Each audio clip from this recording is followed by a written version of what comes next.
Welcome to Garud institute of excellent education. आज हम circle में बहुत इंपॉर्टेंट टॉपिक डिस्कस करेंगे, आर्क्स। एक सर्कल की जान है ये। ओके, तो ध्यान से देखना ये लेक्चर। हम डिस्कस करेंगे आर्क्स। अभी ये आर्क होता क्या है, किस टाइप का होता है, किस टाइप में क्या करना है, सब हम सीखेंगे। Okay, step by step. सबसे पहले आर्क तो जान लो क्या होता है। आर्क एक्चुअली सर्कल देखा है तुमने, सर्कल को एक सेंटर होता है।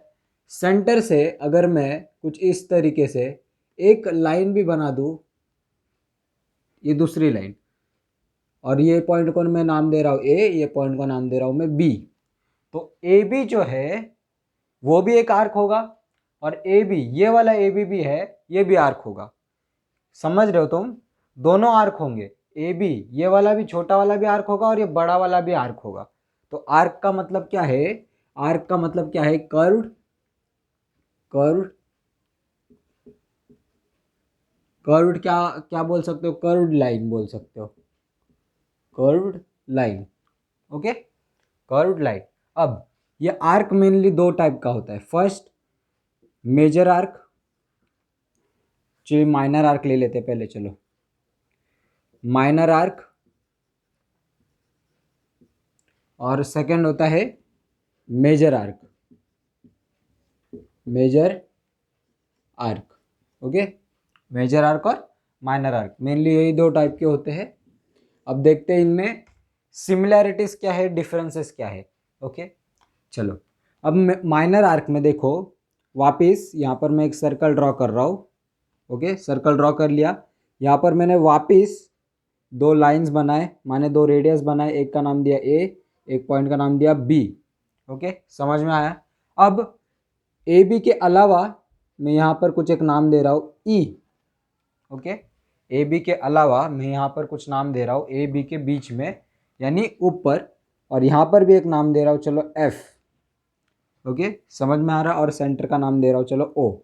ओके, तो अभी ध्यान से देखना क्या बोल रहा हूँ मैं, एकदम इंपॉर्टेंट चीज। ए एफ बी जो है, okay, arc A F B, ये हो जाएगा तुम्हारा माइनर आर्क, माइनर आर्क, ये हो जाएगा माइनर आर्क। ओके, क्या? ए एफ बी, ये हो जाएगा माइनर आर्क। अब यही केस अगर मैं मेजर में ले लूँ, मेजर में क्या होगा देखो, वापस एक सर्कल, ये दो लाइंस, एक ए एक बी, यहाँ पर एफ है अपना, और यहाँ पर ई है। ओके, और यहाँ पर ओ है। तो यही सेम आर्क, सेम आर्क माने अब सेम नहीं रहेगा, अब जब बस एफ के जगह पे ई आ जाएगा। अब क्या होगा देखो, तो आर्क ए घूमा मैंने ऐसा, ई और वापस बी पे आ गया, तो ए ई और बी, ये जो आर्क होगा ये होगा मेरा मेजर आर्क, मेजर आर्क। अब नाम से मालूम पड़ रहा है मेजर और माइनर का मतलब। माइनर माने छोटा आर्क, मेजर माने बड़ा आर्क। बस इतना सा सिंपल सी चीज है। मेजर माने बड़ा, माइनर माने छोटा आर्क। ओके, अब अगर मुझे माइनर कैलकुलेट करना है, माइनर एक्चुअली एक और मैं बात बताना भूल गया, आर्क जो होता है हमेशा डिग्री में कैलकुलेट होता है। किसमें? डिग्री में। Okay, degree, calculated in degree. Okay, ऐसा लिख सकते हो तुम एक point, calculated, calculated in degrees. Okay, calculated in degrees.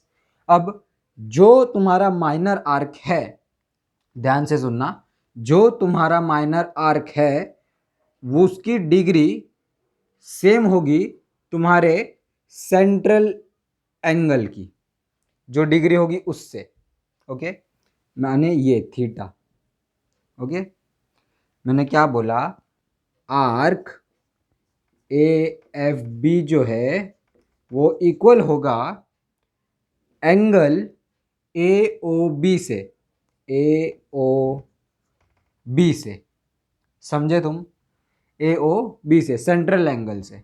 Okay, और इस केस में क्या हो जाएगा मेजर में? तो मेजर में बस इतना सा फर्क होगा, आर्क ए ई बी जो होगा वो 360 डिग्री माइनस आर्क, बचा हुआ कौन सा था अपना ए एफ बी ना, ए एफ बी होगा यानी minor arc, 360 degree minus minor arc. अभी इसमें क्या है, माइनर आर्क में तुम साफ साफ देख सकते हो, अगर मेरे को मेजर आर्क निकालने का है तो पूरे पूरे सर्कल में से अगर मैं ये छोटा सा पार्ट हटा दूं माइनर वाला, तो मेरे को मेजर आर्क मिल जाएगा। तो वही लिखा है ना बस, 360 डिग्री, यानी 360 डिग्री का सर्कल है माइनस माइनर आर्क, माने ए एफ और बी। ओके, ये दोनों समझे कैलकुलेट कैसे किया जाता है। अब चलो यहाँ पर मैंने बॉक्स बना के एक डेफिनेशन दे देता हूँ। ओके, बहुत इंपॉर्टेंट डेफिनेशन है वो। अभी सेंट्रल एंगल जो होता है, सेंट्रल एंगल, अब उसको मेजरली डिफाइन करने का ना एक तरीका है, वो क्या है देखो, एंगल हुज वर्टेक्स जानते हो क्या होता है, वर्टेक्स माने पॉइंट, एंगल का ऐसा point, angle whose vertex is an centre of circle is called central angle, is called central angle। ये समझा, is called central angle। अब सेंट्रल एंगल समझा क्या, किसको बोलते हैं सेंट्रल एंगल, जिस एंगल का वर्टेक्स जो है अगर वो थीटा के मुकाबले थीटा के बराबर है, थीटा माने क्या है, ऐसा एंगल जिसका एक वर्टेक्स यानी एक कोना, एक पॉइंट सेंटर है किसी सर्कल का, तो वो जो एंगल होगा वो क्या कहलाएगा, सेंट्रल एंगल कहलाएगा, और वो इक्वल होगा माइनर आर्क के। ओके, वो इक्वल होगा माइनर आर्क के। समझे इतना बात, इतने ये मेन पॉइंट्स थे, ये देख लो या कॉपी कर लो, फायदे में रहोगे। ओके, बोर्ड्स में भी काम आएंगे। चलो मिटा देते हैं।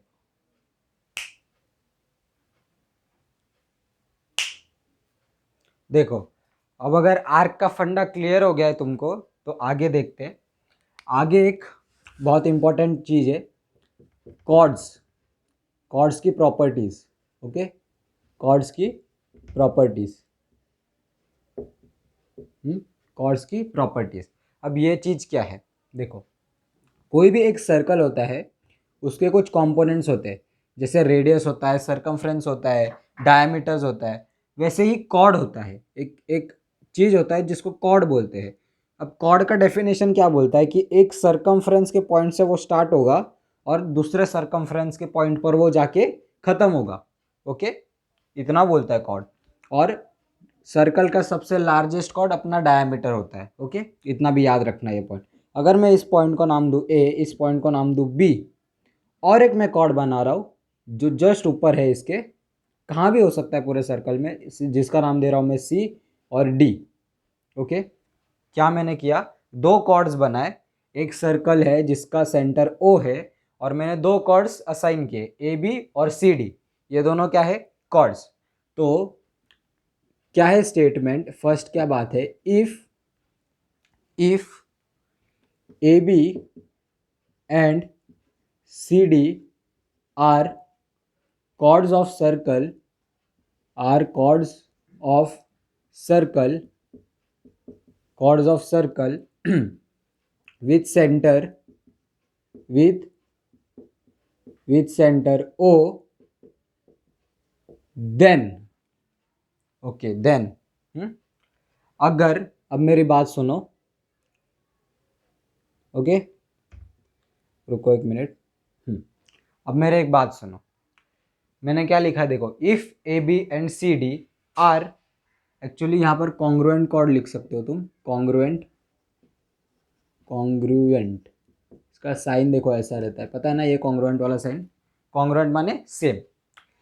If A B and C D are congruent chords of the centre with circle with centre O, then, अब इतना स्टेटमेंट सुन लो, दो कॉर्ड है, अब मैं यहाँ से इसका एक रेडियस ड्रॉ कर रहा हूँ और यहाँ से एक रेडियस ड्रॉ कर रहा हूँ, यहाँ पर भी सेम कर रहा हूँ, एक रेडियस यहाँ पर ड्रॉ कर रहा हूँ, एक रेडियस यहाँ पर ड्रॉ कर रहा हूँ।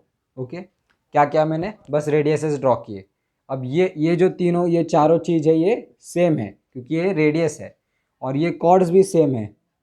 ओके, क्योंकि मैंने बोला है कि वो कॉन्ग्रुएंट्स है। समझ रहे हो? अब मैं क्या बोल रहा हूँ, अगर कॉर्ड्स कॉन्ग्रुएंट है तो उसके जो आर्क्स होंगे then the corresponding arcs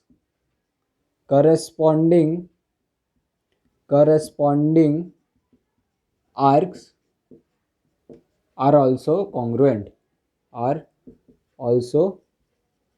congruent। इस स्टेटमेंट का क्या मतलब है, सुनो।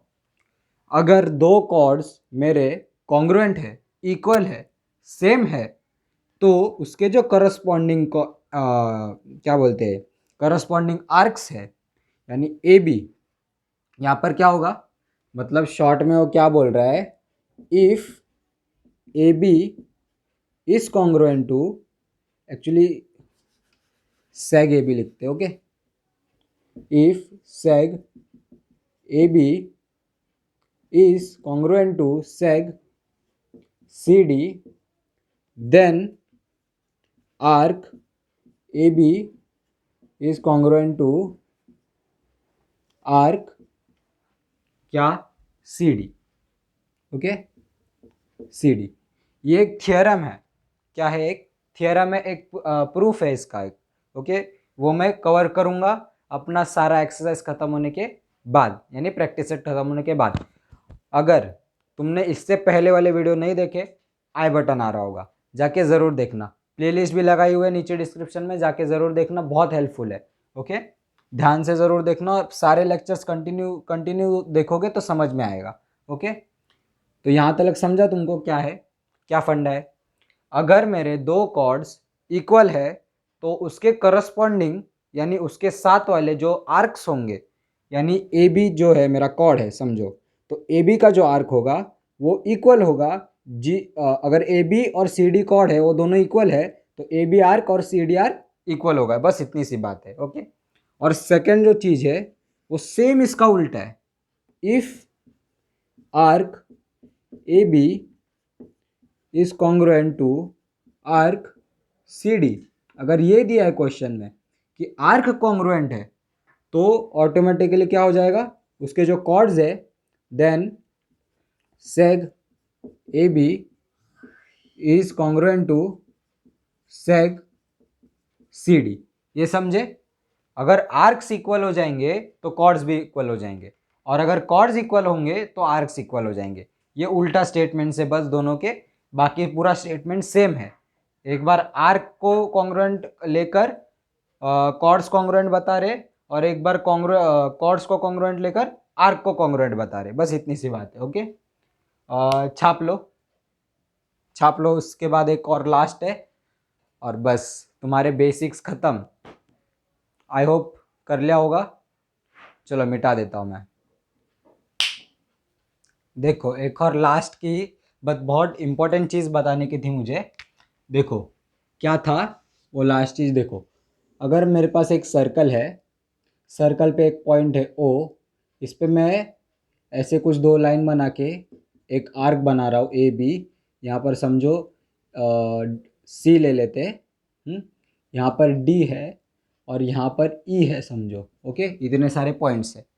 अगर मैं बोलूँ कि ए डी ई जो है, ए डी ई, तो ए बी में जो बोल रहा हूँ आर्क ए बी, ये तो बहुत तरीके से हो सकता है। ए सी भी हो सकता है, ए डी ई भी हो सकता है। ओके, पर अगर मैं इसको माइनर आर्क बोलूँ तो तुमको समझ में आएगा, मेजर आर्क बोलूँ तो तुमको समझ में आएगा। ओके, ये समझ रहे हो? माइनर बोले तो ए सी बी, और मेजर बोले तो ए डी ई और बी। ओके, तो मेरा क्वेश्चन ये है, क्वेश्चन माने क्या बोलते हैं, एक एक्सप्लेनेशन क्या है कि अगर मैं ए डी ई को A D E arc A D E plus arc D E B करूँ, डी ई बी करूँ, समझ रहे हो तुम? Arc A D E and D E B, तो ये दोनों मिला के आर्क ए और बी नहीं होंगे, आर्क ए बी नहीं होंगे। समझ रहे हो? यहाँ से जो स्टार्टिंग है वो स्टार्टिंग का लेटर यहाँ पर होना चाहिए, वो स्टार्टिंग का पॉइंट यहाँ पर होना चाहिए।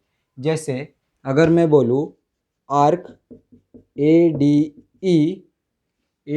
ई जो है प्लस आर्क ई बी ये है इक्वल आर्क ए बी के, तो ये क्या चीज़ है? ये राइट चीज़ है।